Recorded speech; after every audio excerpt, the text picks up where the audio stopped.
Hi, welcome to YuvondaW's podcast. Yuvonda is a master Reiki teacher, medical Qigong practitioner, the creator of Yuvonda's Healing Arts Orgone products, and uses an evidence-based protocol.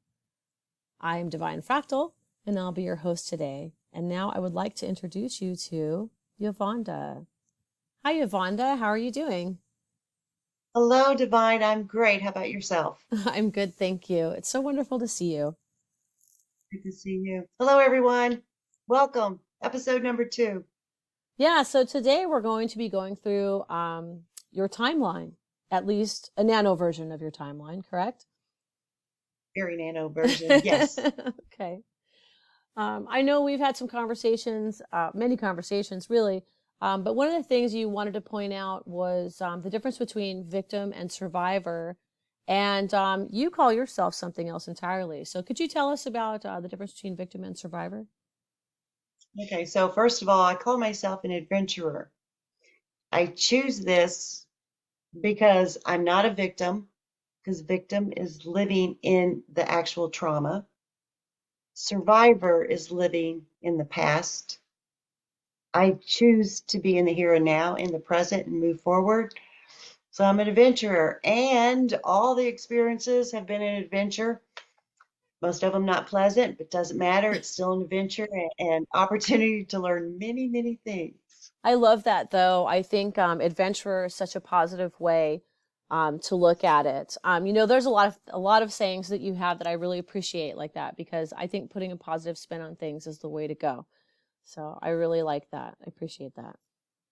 Thank you. There's so much negative. Just, I choose to be as positive I possibly can be. So, I think that's so fantastic. before I share my nano timeline, there's a few things that I need to say. And one, this is not entertainment. This is not entertainment. And this may trigger the viewers' past traumas. Um, yeah, and if you need to stop, you need to not ever watch it, then don't. This is not the intent of the video.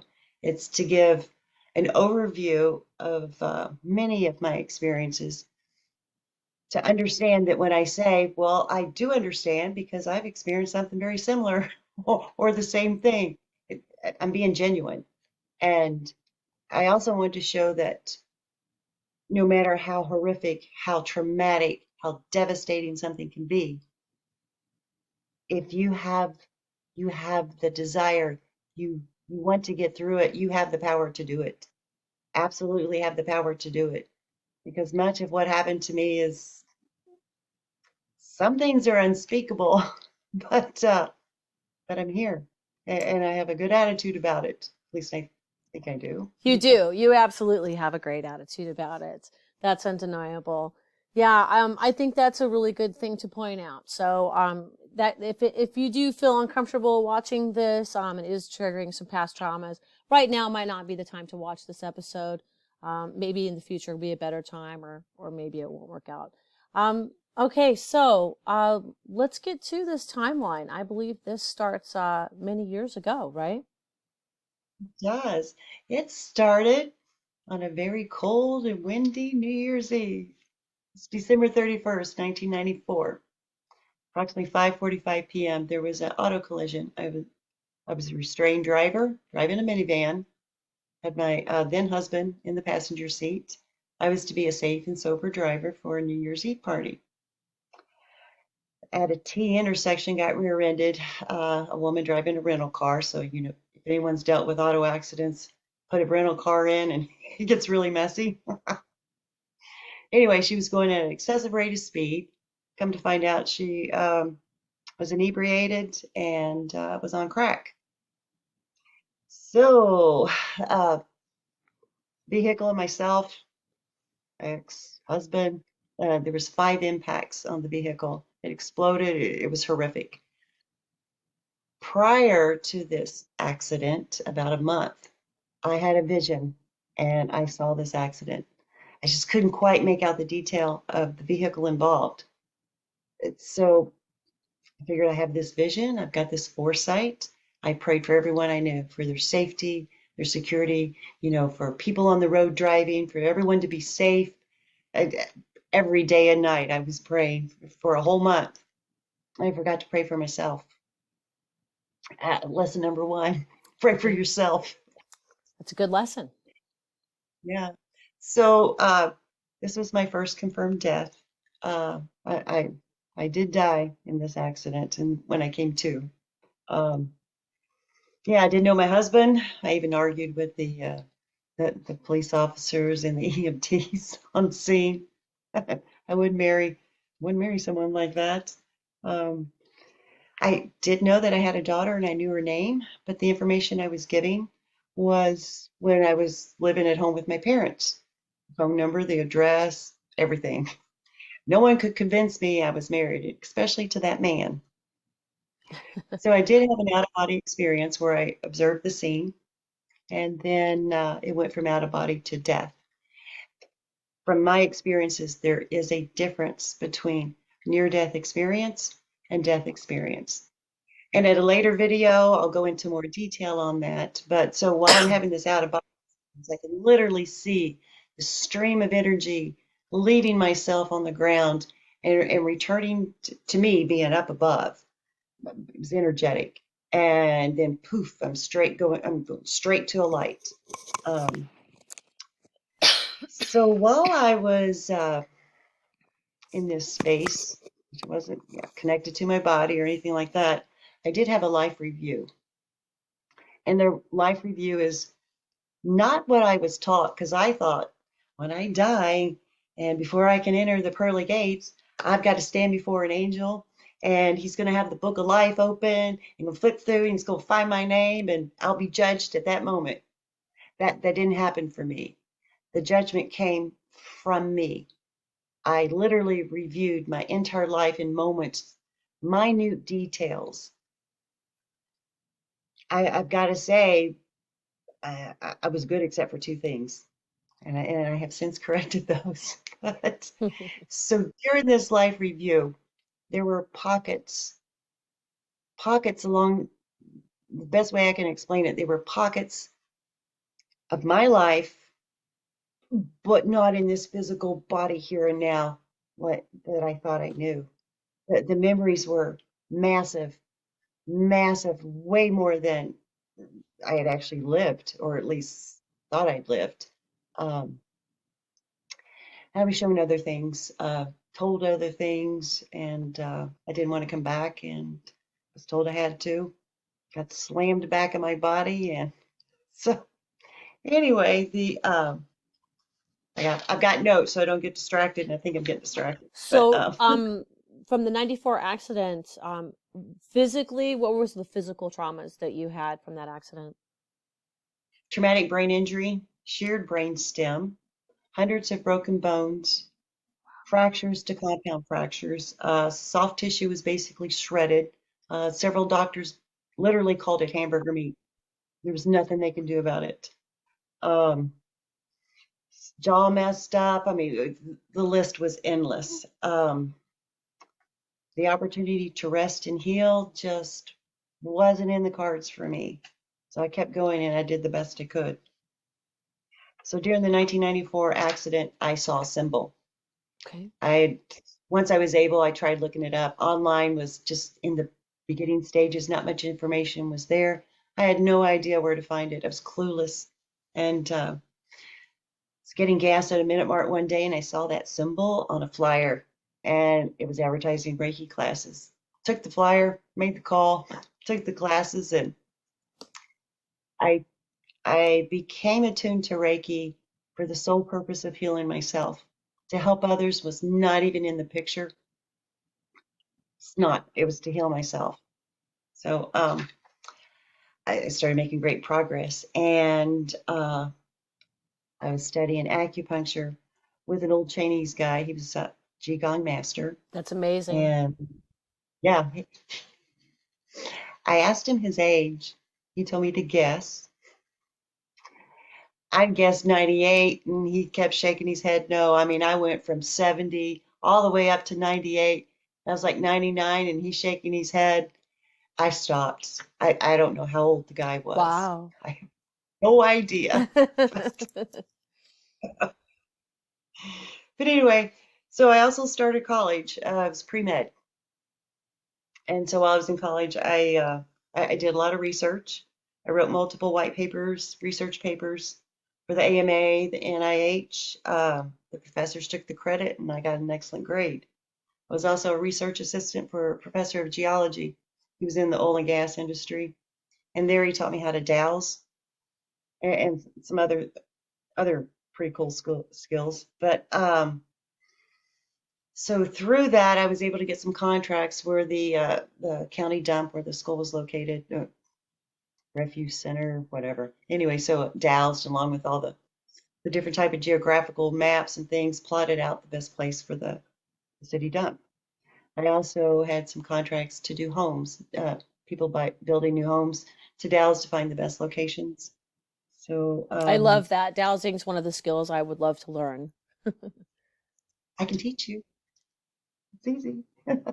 So I was getting better, doing so much better. I was beginning to heal. And we decided to go on vacation in Florida. Second accident, rear end collision. Oh, God. Oh, So whatever progress I had made just plummeted. It, yeah, that was devastating. Anyway, through all this mess, I was sent to a neuropsychologist to help my brain to heal, and just to help with it. So I did biofeedback. I also did EEG feedback. And then soon thereafter, I found myself working with some advanced computers, unlike what everyone else had at home or businesses. yeah, this is where it gets kind of weird. This is where it gets kind Yeah. of weird because it's normal to have a biofeedback or EEG feedback after this kind of injury, but they sent Yes, you to work on something else. yes. So basically, electrodes were connected to my head, and I had to operate a computer. No keyboard, no mouse, nothing. I had to use my mind, my brain power, actually brain waves to do it. Um, so learned how to take tests, that kind of thing. Learned how to move objects. It quickly shifted to learned how to manipulate machinery, especially lie detectors. So I'd like to make a note, just a point. I've heard people comment, well, I would believe so and so if they just take a lie detector test. Okay, first of all, anyone taking a lie detector test, whoever wanted them to take it's not for that person's benefit. It's basically to destroy them. Right. Lie detectors, at least the ones I worked with, easy peasy to manipulate. It is so easy. They may be different now, but back then, it's super easy.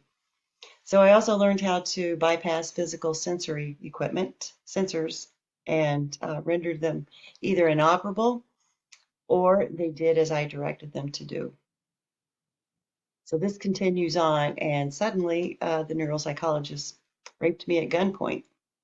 He had also worked for the VA, his stepfather worked for the State Department, and was a very important diplomat. The doctor fled the state. He was found on the West Coast. He was extradited back to the state where I lived. He surrendered his license. The Commonwealth Attorney's Office informed me there would be no trial, one, because of the stepfather's influence, and two, because at that time, rape cases success was only 7%, arson being the lowest at 4%. So when all said and done, the investigation revealed that 99% of his patients had received the same treatment as myself. The 1% either refused to talk or had already passed away. There was a 16-year-old that committed suicide. She was the daughter of a nurse that worked in the facility. So my second death, prolotherapy. At the time, it was very experimental in the United States. It had been used in other countries. So what prolotherapy is you take something to agitate the body to get it to kick into the healing response. So what they used with me on the first time they did it was glucose in saline solution. It's put in a syringe. The needle was injected into a mechanoreceptor. So mechanoreceptors are usually found on the joints. You actually have to take the needle and shove it into the bone and then inject the solution. And the solution would trigger a trauma response, healing response, and the body would heal. So with the glucose saline solution, my body responded very well. Best I had felt since the accident. I would wake up every morning. I feel great. Y'all ever seen those Ernie Sesame Seed or Sesame Street little Ernie dolls? And he had pajamas on, and you'd pull the cord, and he said, "I feel great." That was me. Literally, that was me. I feel great. And this is the procedure where they inject you in a couple hundred places, right? Into the bones Yes. all over your Yeah. body. Yeah. So the first one I think was close to 600 injections. Wow. Um, but it didn't last very long. It was about 6 weeks, and then I plummeted. It crashed really fast. About what year So I was had to. this? It was before 99, right? He was 97. About 97. Okay. I think it's when it was. All right. So I was actually worse now than I was before. So they decided, yeah, I agreed because I'm so desperate. I had my husband at the time was angry at me because I wasn't the person before the accident. I wasn't getting well, and it just was not acceptable. So I did everything I could, literally everything I could. So I agreed to another round of the prolotherapy. And I was very naive and did not understand. The doctor decided to use a different solution. And he told me it was a stronger solution and that it should work faster and it should hold longer. So I agreed. Not till after did I realize I was injected with phenol. Phenol is carbonic acid and alcohol. That's what I was injected with. Over 800 injections. Wow. It was a couple days later, and I started getting sick, and I started bleeding.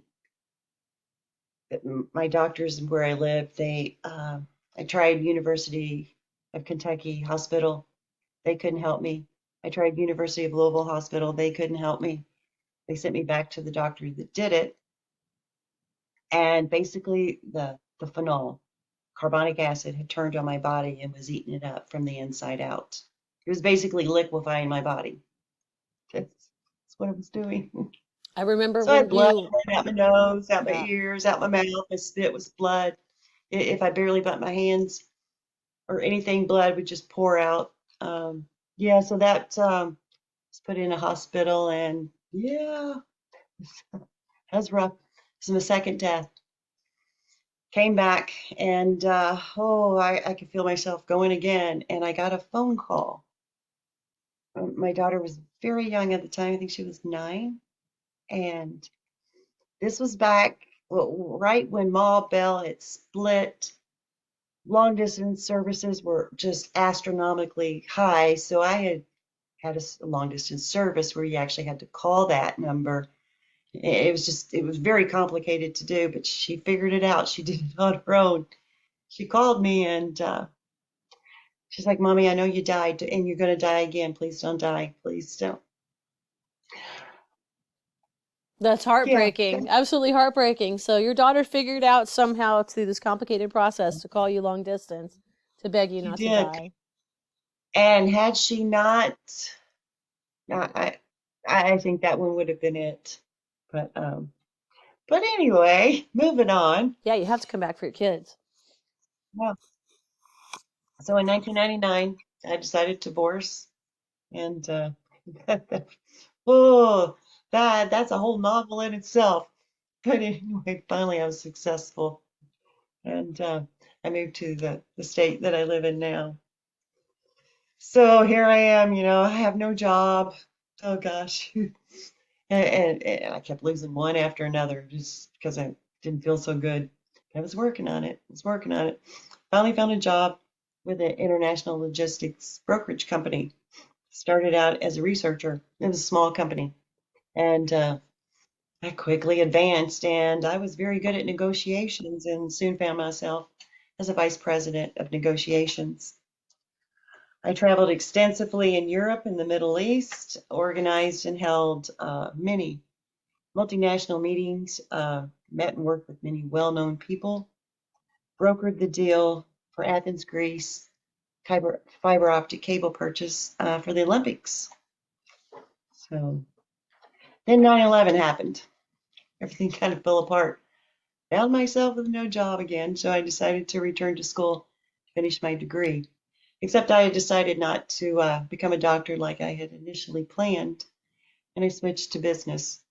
Graduated in 2006 with honors, business management degree, minors in writing, human resources marketing, political science.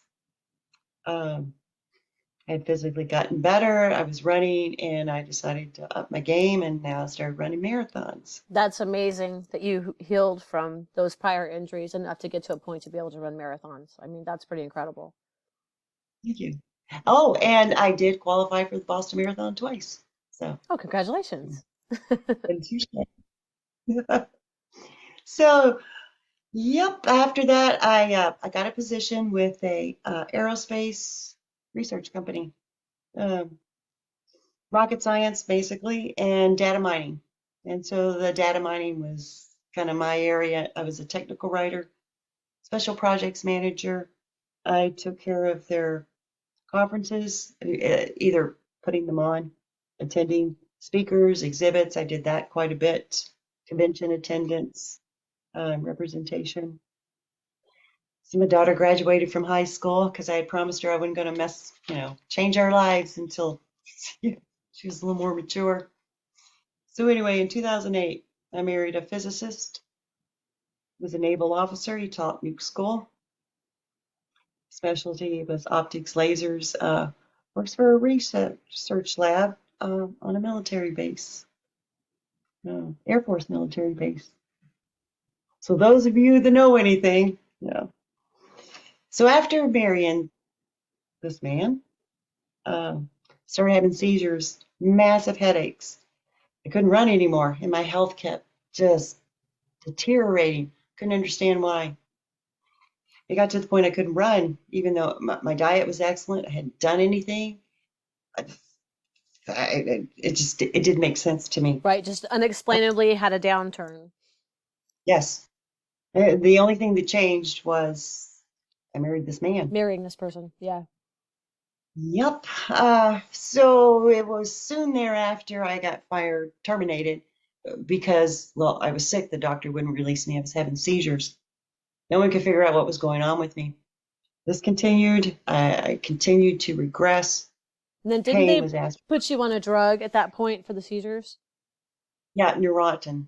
Okay. It, yeah, Sounds like yeah. a terrible drug. Well, once you start taking it, you can't just stop. You have to wean yourself off because it can cause hemorrhaging in the brain and things like that. So anyway, I decided somehow, some way, I was going to get better, and I was getting much, much better. I was off the Neurontin, no pain meds, wasn't back to running, but I was walking, gardening, very active. I was getting better. It was on the upswing. So one thing that sometime after the first accident, I started hearing voices in my head, like literally voices. I'd even gone to doctors like, why am I hearing voices? They were real people voices. Strange, strange. So I decided, you know what? I am going to do what I've done before. When I was a child, I swallowed a pea. My brother and sister, we were playing with our food on, kitchen table, tossing a pea into someone's, sister brother's mouth. So I had my fork of peas right up here. My brother did something funny, and I laughed and sucked that pea in. It went down in my lung. And every time I breathed, I could taste that pea.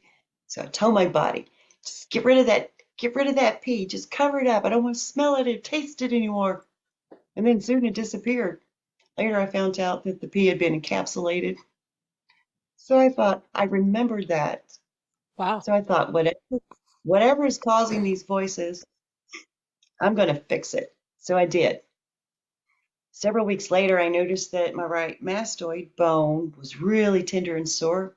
I started getting a knot on it. And everything started getting really sore. My head started hurting. Soon my ear was stuck straight out. My teeth shifted, my face started changing, and this tumor kept growing and getting bigger. Went and had a bone scan done. It was a benign tumor, but because of what it was doing to me, qualified for getting it removed. So I went to an ear, nose, and throat surgeon on a Tuesday. On Thursday, I'm right there having it drilled out. So I actually had a hole drilled in my head.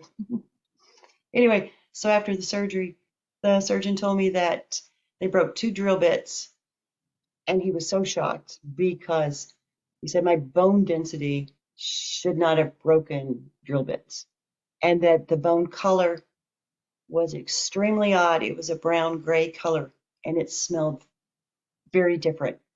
I asked him if it smelled like plastic or silicone or something. He said that was possible. He said, but it was the strangest smell he'd ever smelled. He said it wasn't a stink, but it was just strange.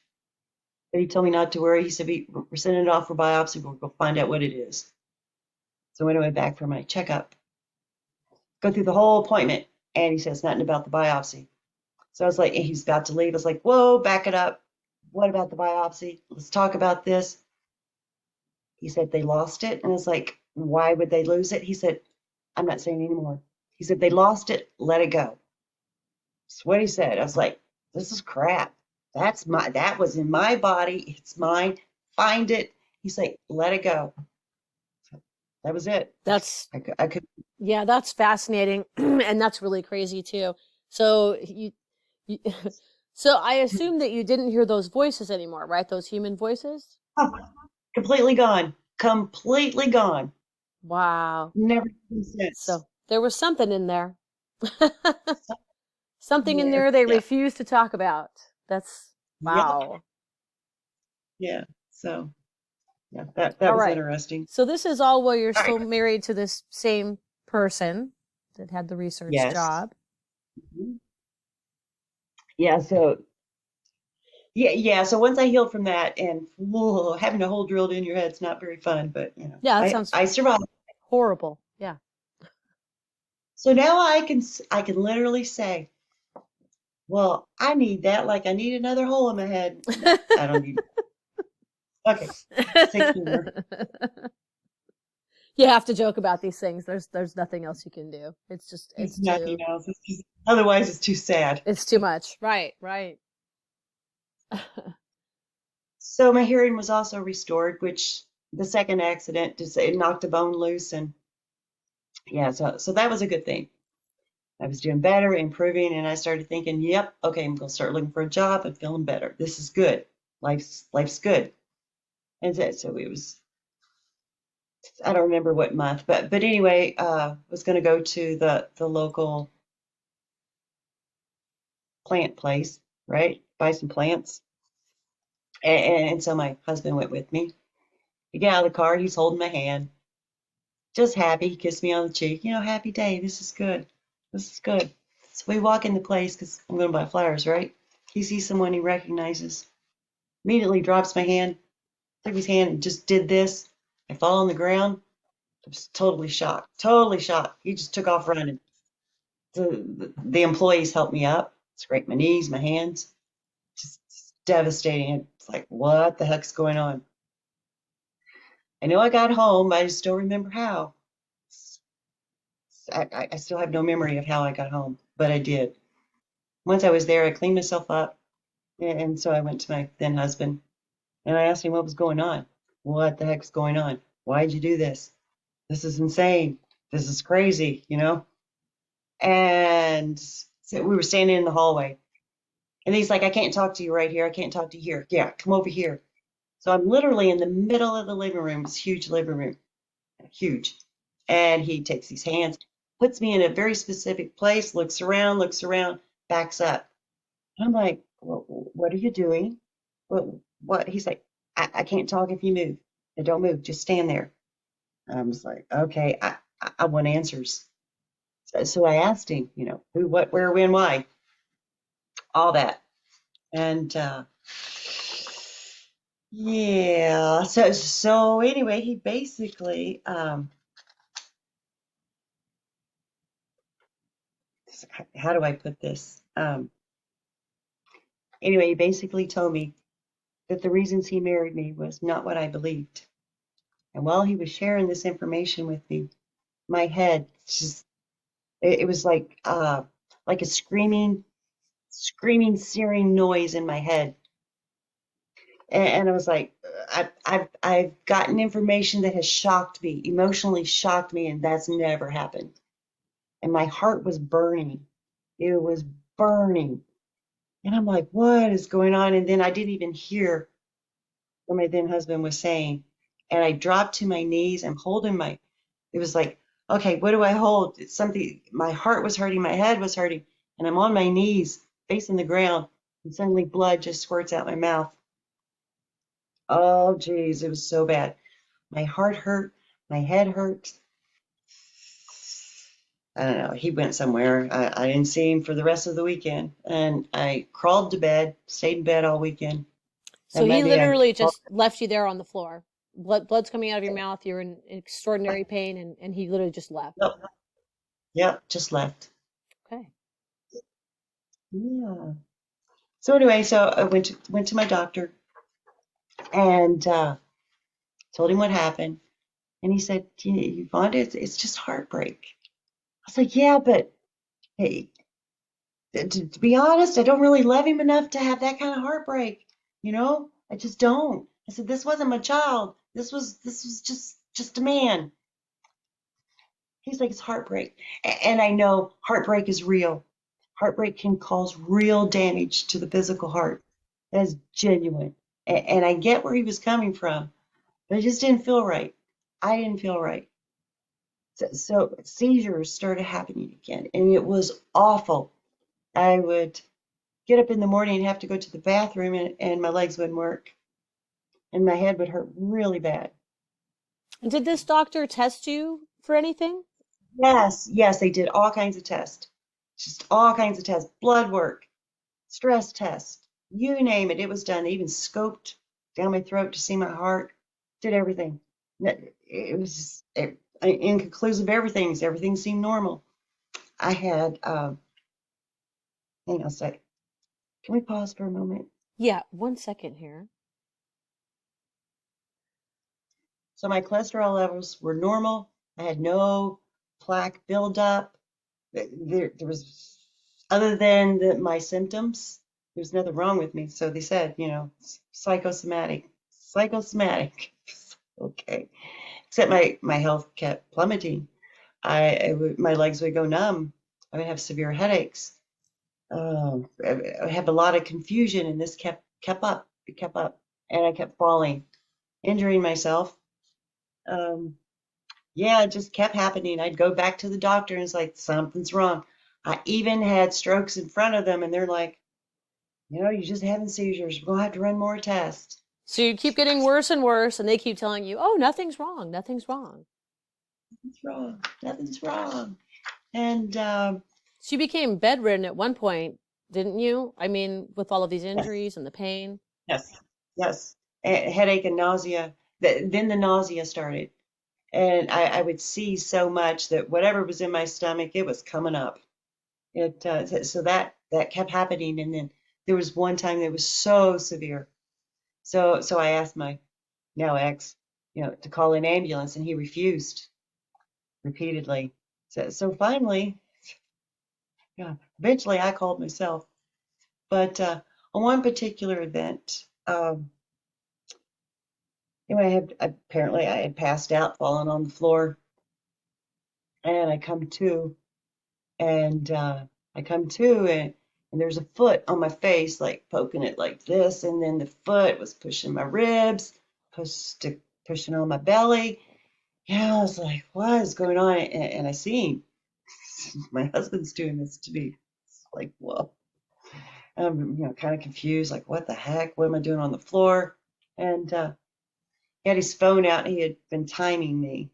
He said that for 12, it was over 12 minutes. I don't remember the exact seconds, that I had no pulse, no heartbeat, and wasn't breathing. And he didn't call 911. He So he just didn't instead offer he timed you to see time. how long you would stay dead for. Yep, and said to me, "Why don't you just die already?" Um, yeah, that was a little challenging.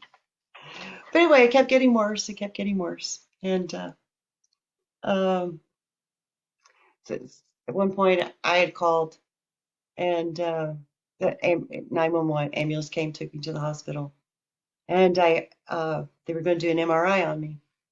They were putting me in the MRI machine, and I heard my ex, who's trying to get me put into psych ward, uh, 72-hour hold because I'm crazy and I'm on drugs. And he told him I was a drug user, and it was just an overdose. There's nothing wrong with me. Nothing wrong with me. Jeez, this happened repeatedly. So I would basically, look. your husband's telling the hospital that you're a drug addict. So then they're probably not treating you very well, I would imagine, because I've seen Oh how, no, but I've firsthand witnessed how they treat people that are drug addicts. They don't tend to be very kind to those people. So he's telling they're him, not. oh, she's just a drug addict. And that I've got psychological issues, and I'm doing all this to get attention. And this man is extremely convincing, extremely convincing. So yeah, he goes on, and there was one trip to the hospital. I was about to enter the MRI machine, and I hear him telling them how crazy I am, all these things I've done. I've OD'd on drugs many, many times. Which was not true. Narcan won't even, which is not true. Yeah. Absolutely not true. If I had drugs in my system, because he put them there, because I was not taking pain meds, not at all. So he was trying to convince the doctor that was standing there to put me in the psych ward, and he was considering it. And I'm getting slid into the MRI machine. I'm like, no, no, no, no, no, no, no, no, no. I'm getting out of here. I'm getting out of here. But I couldn't move. My legs weren't working. I could not crawl out of the MRI machine, but I tried. So something happened and I started to panic. It was very nice at first. I asked him to get me out and I was told no. Then I started screaming and yelling, demanding they get me out. I said, nope, not gonna. It's like, nope. And when you have the get an MRI, you've got these earbuds in where they can speak to you. And I was demanding, violently demanding that they take me out, stop it. And there was a male voice that came over and he basically, I don't remember exact words, but basically shut up and be still. And that triggered me. I took everything that I had within me and I imagined that MRI machine just blowing up. I passed out. Apparently, I wake up the next day and I'm actually in the hospital, in a hospital bed, and there's a nurse taking vitals. So I'm asking her what's going on. And she's like, well, you just blew up the MRI machine last night. I think you had a stroke. But guess what? We don't have an MRI machine to find out. They eventually did CT scans, right? And I did have a stroke. But anyway, then this man and woman come in and the way the woman was dressed, I thought she was like from the finance department with the hospital, right? And they had mentioned the MRI machine, so I'm thinking, all right, they're going to try to get me to pay for this. You know, that was what was going through my mind. The man was dressed in a very fine suit. You just typically don't. He wasn't a doctor because I asked. So they were asking about the event in the MRI machine. You know, how did it happen? And I told him, I was like, listen, I asked to get out. He wouldn't let me out. And it's just my body, and I didn't want to be. I wanted out. He wouldn't let me out. At this point, I could still speak. Yeah. And he's like, yeah, but how did you render it disabled? That's what they told me. I had rendered it disabled. I was like, well, how disabled is it? And he's like, it has to be replaced. It does not function. That'll teach them, right? Just blow it up. I have no idea. Well, But he you didn't literally know went, what you did. You didn't know what you did. You just said, "Let me out of I here," and they wouldn't let you out. So, and I got mad. but they did indeed I come got to you and say that this machine was disabled now, was not working since they had put you in it. So, Yep, there was three people that told me that. Yeah, that was interesting. So anyway, so some reason I'm back home. I can't remember. And it got worse. And so, yeah, it got worse. My mom came over and we had a smoking room and I was laying on the floor on a mat and by the litter box. That's where I'd been for probably a week or two. I don't know how long. I have no idea. So my mom called my daughter.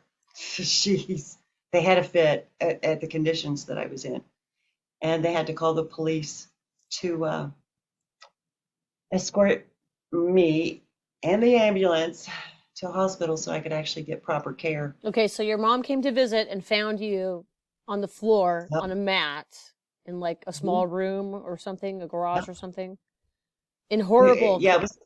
horrible conditions. In other words, you were not being taken care of. You couldn't take care of yourself. You were very, very sick, and you were Yep. still married. So this man lived in this house and was basically keeping you unable to move, just on a mat in like a small room. Yeah. So then your mom came over and found But you. but but I had sunlight, so hey, yeah, I had my cat with me. Uh, Yeah, so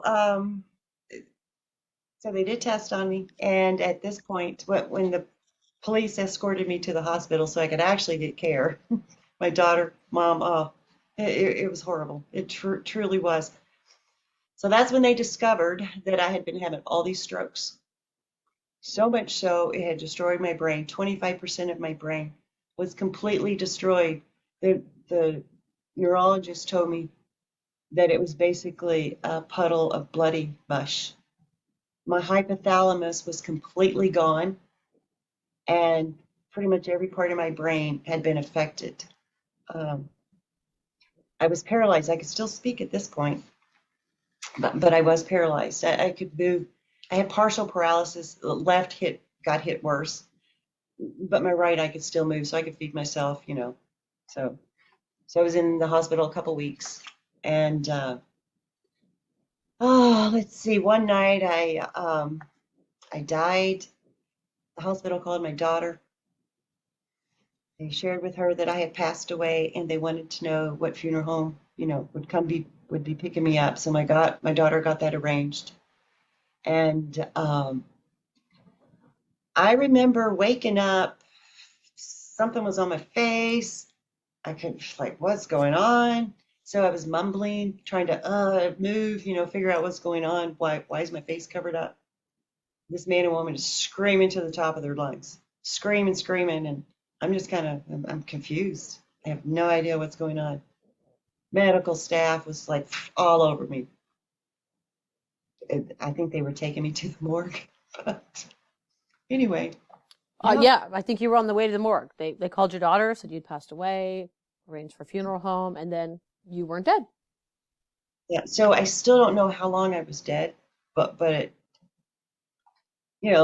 a patient dies in a hospital, they don't call it within seconds. You don't call family members within seconds. Right. So I It takes some time yeah, for people to look up numbers and go through procedures and things. So you must have been dead for a considerable amount of time. it's been yeah. So anyway, this I get better. I get better, and uh, I was well enough to be discharged to stroke rehab, and the hospital's rehab center was completely full. They didn't have so in this area I was told, and later I did check, and it was true. I just didn't believe them at the time.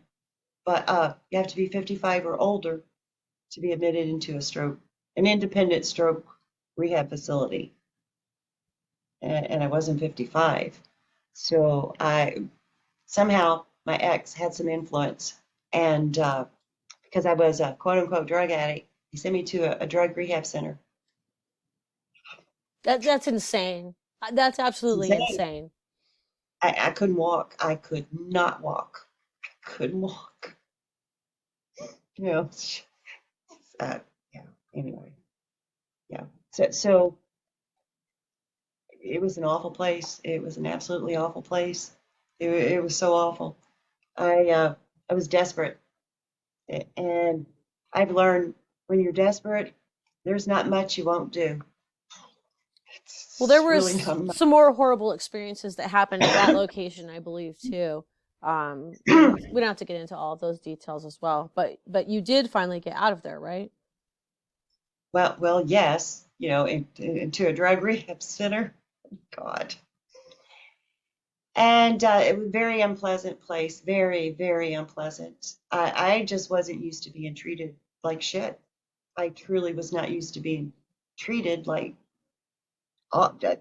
no respect, just no respect whatsoever. It was just that was new. It was really new to me. I've had people, not being kind and whatever, but the professionals, treating me like yeah.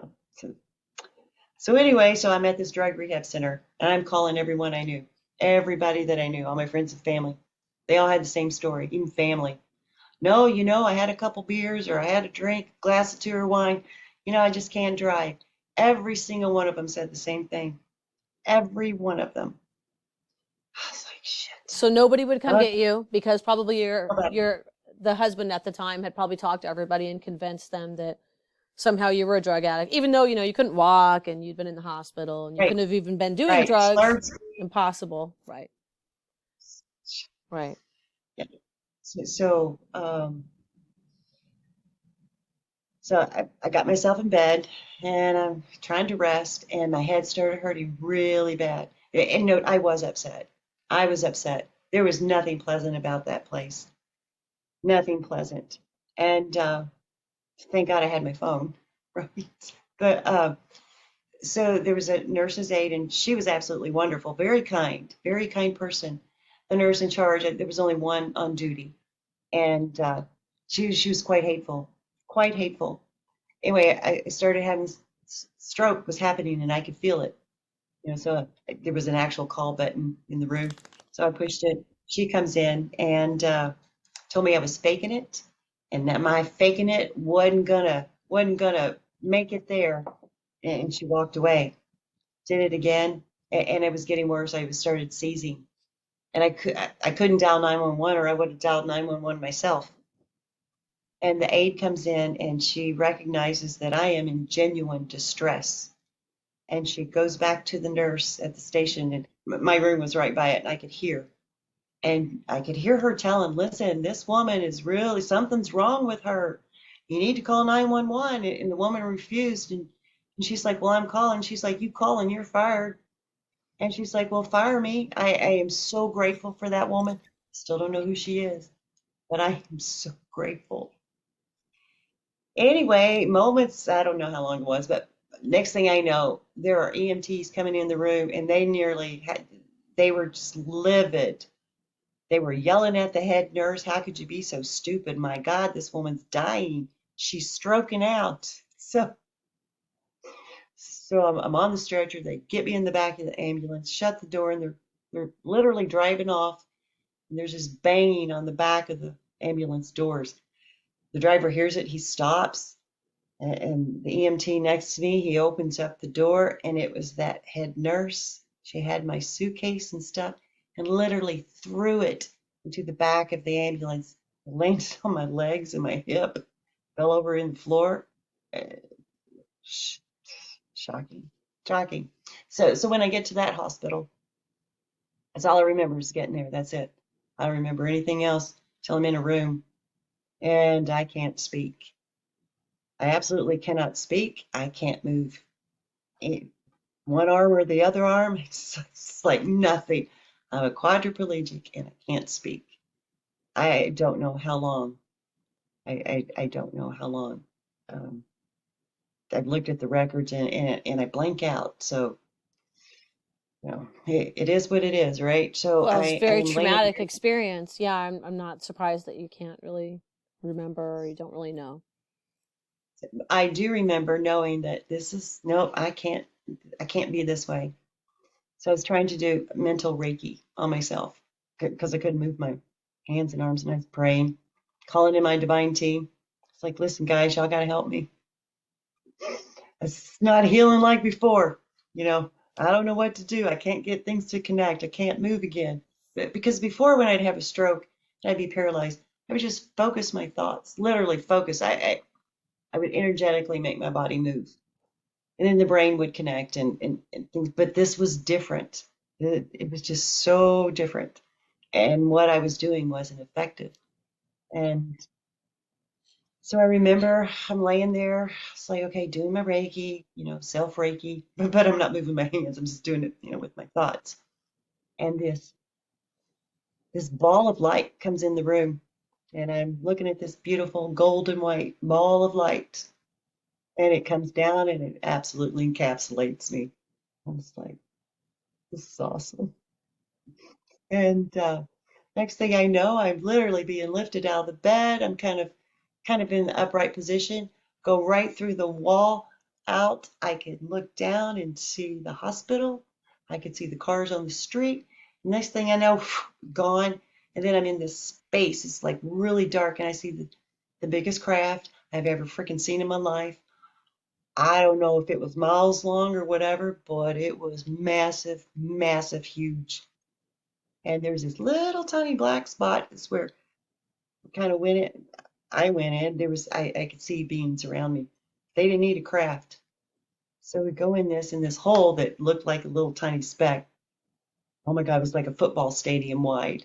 It was huge. Wow. And the next thing I know, I find myself in a room, and there were beings there, and I was still in this sphere, this energy ball. It was more like an egg, oval shape, and I'm upright, and I can see all these beings, and this is so. Jerry, my mantis friend, he was there. My lion friend, he was there, and I saw what I perceived to be Octurians, but the ones in charge, they were running everything. They were mantis beings, and there was two of them, a male and female, and they wore cloaks like with capes on it. I don't know what the deal is with all of them wearing cloaks, but they all had cloaks on. There were lots of mantis. I believe there were some Venusians there, but definitely Octurian. And I think I saw one Andromedan, a woman. And so anyway, I am in this sphere, and there was a mantid being with a clipboard, and I've seen that mantid being before, but standing there, and all of a sudden this column of light, it was like a bluish white light, just comes down all the way around.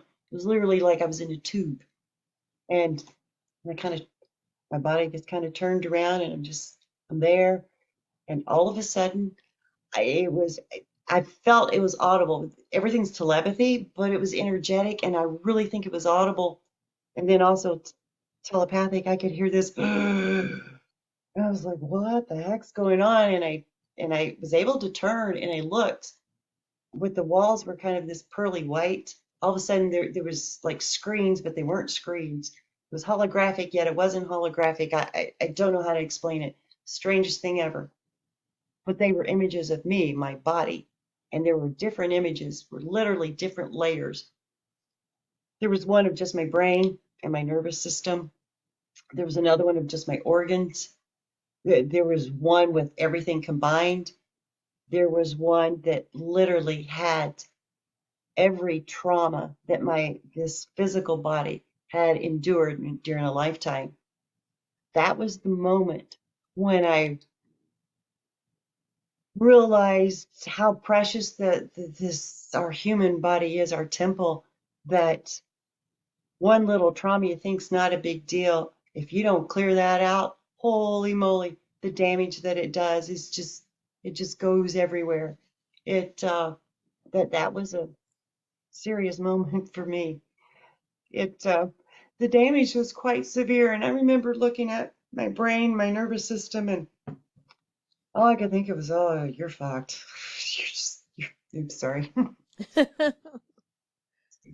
When you say that, it was pretty severe. And the male and female mantid beings, they were discussing me, and there were several others discussing Octurians. They were discussing basically the viability of my physical body. And as they were discussing, and the male was arguing just to terminate, and the female was like, no, she told us we cannot do that. It doesn't matter. And she just, that, these are my words, but that's what I was getting. She was I was like, advocating for you very strongly, advocating for you. very strongly advocating for me. And I'm like, y'all, I can hear you. And they kind of turned at me and then just like dismissed me, like, whatever. I got a cough. This is a throat chakra thing happening with me here, right? Speaking about this. That's right. So, yeah, that's why I got the blue background. You're doing great. So, This is so difficult and you're doing wonderful. You're doing really wonderful. so, so they all kind of gather around, and then I get all these telepathic messages, and that if I so choose to complete uh, what I set forth to do, and I clearly knew what it was, that they would assist me. And I'm like, okay, and kick myself over this one. What I asked for was for them to show me how to heal myself, and only if my life would be good thereafter. And they said yes. So they did. They showed me how to heal myself. And the amount of damage and everything, what I had learned prior was not enough. What they showed me was absolutely incredible. It's still part of the mind. It's still your thoughts and everything. So that's what I did. I worked diligently to do that. And yeah, so. And that's why you're here, walking and talking. Nope. So at this point, yeah, I was better. They wanted to send me to a rehab center, but I had been that route before, and I said no. But because I had gotten better, and yeah, so instead of going to a rehab center, I demanded in-home care, and I could do it myself. But I actually know how to physically rehab myself. Like I said, this one wasn't my first rodeo. I've also been a fitness coach, training, things like. I got it. No problem. Thank you so much for being here with us today. We are going to go ahead and stop right here for the end of episode 2. And we're going to come back to finish off the rest of this timeline for episode 3. Thank you so much for being here with us, and we will see you soon.